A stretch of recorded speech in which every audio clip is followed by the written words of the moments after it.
ধর্ম উপদেষ্টা আফমুখ খালেদ সাহেব একটি বক্তব্য দিয়েছেন জাতির পিতা নিয়ে যে বিভ্রান্তিকর কিছু বিষয় ছড়ানো হয়েছে, যে কে আমাদের জাতির পিতা, এটি নিয়ে উনি খোলসাভাবে সকলের সামনে একটি গুরুত্বপূর্ণ বক্তব্য উপস্থাপন করেছেন। আমি সেটি হুবহু আপনাদের সামনে তুলে ধরার চেষ্টা করছি। জাতির পিতা শেখ মুজিব, ঘোড়ার ডিম, আমাদের পিতা ইব্রাহিম। তো কত অকৃতজ্ঞ যারা এই স্লোগান দিচ্ছেন।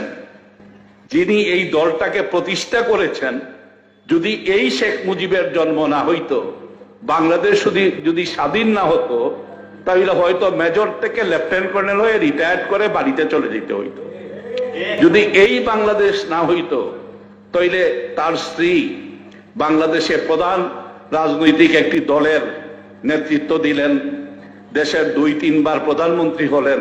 এটা কি সম্ভব হতো? হতো না।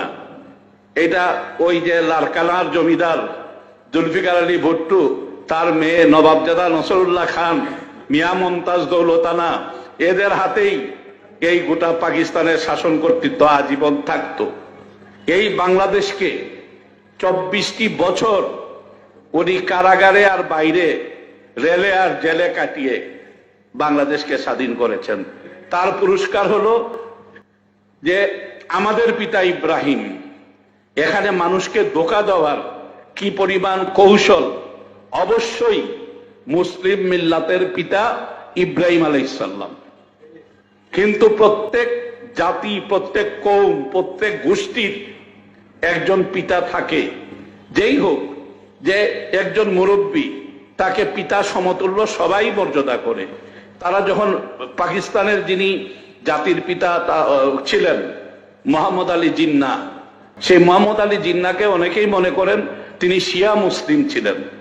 পাকিস্তানে এত বড় বড় আলেম দুইজন সেই ছিলেন, কেউ তো উনাকে জাতির পিতা নয় এই কথা বলে নাই, চ্যালেঞ্জও করে নাই। ওনার কবরে যায়, সমস্ত জাতি জিয়ারত করে। যে করবে না, সে পাকিস্তানে কোনো রাজনীতি করতে পারবে না। এই যে এরদোগান